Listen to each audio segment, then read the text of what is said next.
तलाक के कागज रोंगटे खड़े कर देने वाला सच्चा वाकया। कल रात एक मेरी ने फ्रेंड बताया, 2 दिन पहले का एक ऐसा वाकया हुआ जिसने जिंदगी की कई पहलुओं को छू लिया। करीब शाम के 7 बजे होंगे, मोबाइल की घंटी बजी। फोन उठाया तो इधर से रोने की आवाज। मैंने चुप कराया और पूछा कि भाभी जी आखिर हुआ क्या? इधर से आवाज आई, आप कहाँ हैं और कितनी देर में आ सकते हैं? मैंने कहा, आप परेशानी बताएं और भाई साहब कहाँ हैं और माँ जी किधर हैं? आखिर हुआ क्या है? लेकिन इधर से सिर्फ एक ही रट कि आप फौरन आ जाइए। मैं उसे मुतमईन करते हुए कहा कि 1 घंटा लगेगा पहुंचने में।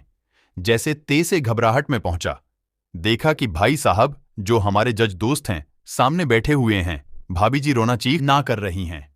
12 साल का बेटा भी परेशान है और 9 साल की बेटी भी कुछ कह नहीं पा रही है। मैंने भाई साहब से पूछा कि आखिर क्या बात है। भाई साहब कुछ जवाब नहीं दे रहे थे।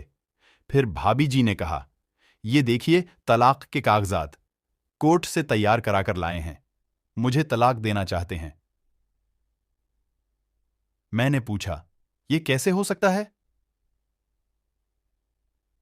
इतनी अच्छी फैमिली है, 2 बच्चे हैं, सब कुछ सेटल्ड है। पहली नजर में मुझे लगा कि यह मजाक है, लेकिन मैंने बच्चों से पूछा, दादी किधर है? तो बच्चों ने बताया, पापा उन्हें 3 दिन पहले नोएडा के ओल्ड एज होम में शिफ्ट कराए हैं। मैंने नौकर से कहा, मुझे और भाई साहब को चाय पिलाओ, कुछ देर में चाय आई।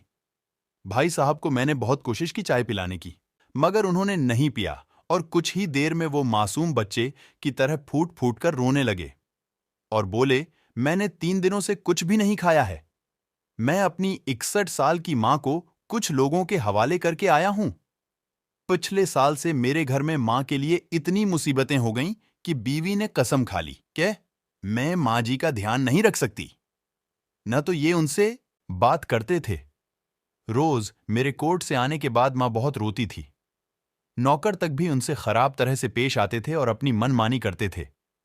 मां ने 10 दिन पहले बोल दिया तो मुझे ओल्ड एज होम में डाल दे। मैंने बहुत कोशिश की पूरी फैमिली को समझाने की, लेकिन किसी ने मां से सीधे मुना बात तक नहीं की। जब मैं 2 साल का था तब अबू इंतकाल कर गए थे। मां ने दूसरों के घरों में काम करके मुझे पढ़ाया, उस काबिल बनाया कि मैं आज एक जज हूं। लोग बताते हैं कि मां दूसरों के घर काम करते वक्त कभी भी मुझे अकेला नहीं छोड़ती थी। उस मां को मैं आज ओल्ड एज होम में छोड़ आया हूं। मैं अपनी मां की एक एक दुख को याद करके तड़प रहा हूं जो उन्होंने सिर्फ मेरे लिए उठाए थे। मुझे आज भी याद है जब मैं मैट्रिक के इम्तिहान देने वाला था। मां मेरे साथ रात रात भर बैठी रहती थी। एक बार जब मैं स्कूल से घर आया तो मां को बहुत जबरदस्त बुखार में मुब्तला पाया। पूरा जिस्म गर्म और तप रहा था। मैंने मां से कहा, तजहीज़ बुखार है। तब मां हंसते हुए बोली, अभी खाना बनाकर आई हूं, उसलिए गर्म है।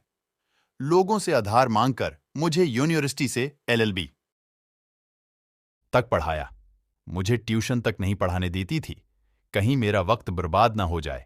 कहते कहते और ज्यादा जोर से रोने लगे और कहने लगे, जब ऐसी मां के हम नहीं हो सके तो अपने बीवी और बच्चों के क्या होंगे? हम जिनके जिस्म के टुकड़े हैं, आज हम उनको ऐसे लोगों के हवाले कराए जो उनकी आदत, उनकी बीमारी, उनके बारे में कुछ भी नहीं जानते हैं। जब मैं ऐसी मां के लिए कुछ भी नहीं कर सकता तो मैं किसी और के लिए भला क्या कर सकता हूं? आजादी अगर इतनी प्यारी है और मां इतनी बोझ है तो मैं पूरी आजादी देना चाहता हूं। जब मैं बगैर बाप के पल गया तो ये बच्चे भी पल जाएंगे, इसीलिए मैं तलाक देना चाहता हूं।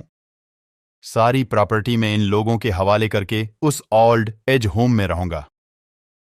वहां कम से कम मां के साथ रह तो सकता हूं, और अगर इतना सब कुछ करने के बावजूद मां ओल्ड एज होम में रहने के लिए मजबूर है तो एक दिन मुझे भी आखिर जाना ही पड़ेगा।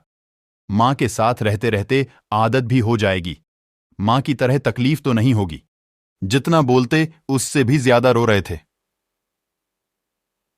उसी दरमियान रात के 12 थासे हो गए। मैंने भाभी जी और बच्चों के चेहरों को देखा। उनके चेहरे पछतावे के जज्बात से भरे हुए थे। मैंने ड्राइवर से कहा, अभी हम लोग ओल्ड एज होम चलेंगे। भाभी जी, बच्चे और हम सारे लोग ओल्ड एज होम पहुंचे। बहुत ज्यादा दरख्वास्त करने पर गेट खुला। भाई साहब ने गेट कीपर के पैर पकड़ लिए।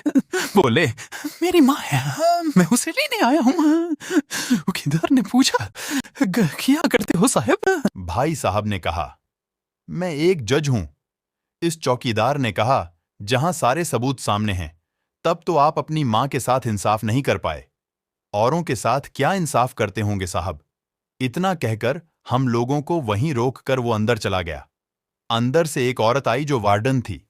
उसने बड़े जहरीले लफ्ज में कहा,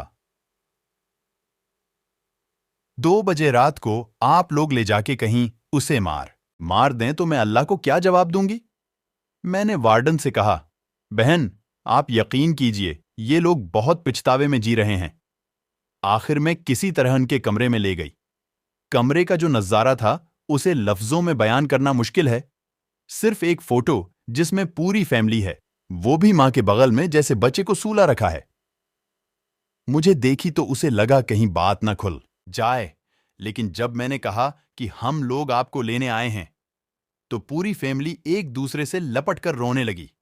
आसपास के कमरों में और भी बुजुर्ग थे। सब लोग जाग कर बाहर तक ही आ गए। उनकी भी आंखें नम थीं। कुछ वक्त के बाद चलने की तैयारी हुई। पूरे ओल्ड होम के लोग बाहर तक आए। किसी तरह हम लोग ओल्ड एज होम के लोगों को छोड़ पाए। सब लोग उस उम्मीद से देख रहे थे, शायद उन्हें भी कोई लेने आए। रास्ते भर बच्चे और भाभी जी तो चुपचाप रहे, मगर मां और भाई साहब पुरानी बातें याद करके रो रहे थे।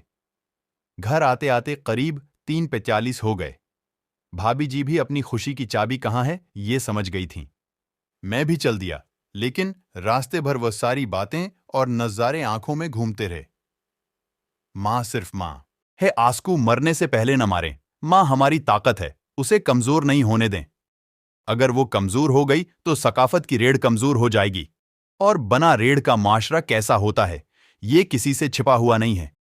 अगर आपके आसपास या रिश्तेदार में उस तरह का कोई मसला हो तो उन्हें ये जरूर पढ़वाएं और अच्छी तरह समझाएं। कुछ भी करे, लेकिन हमें जन्म देने वाली मां को बेघर बेसहारा नहीं होने दें। अगर मां की आंख से आंसू गिर गए तो ये कर्ज कई सदियों तक रहेगा। यकीन माने, सब होगा तुम्हारे पास, लेकिन सुकून नहीं होगा। सुकून सिर्फ मां के आंचल में होता है। इस आंचल को बिखरने मत देना।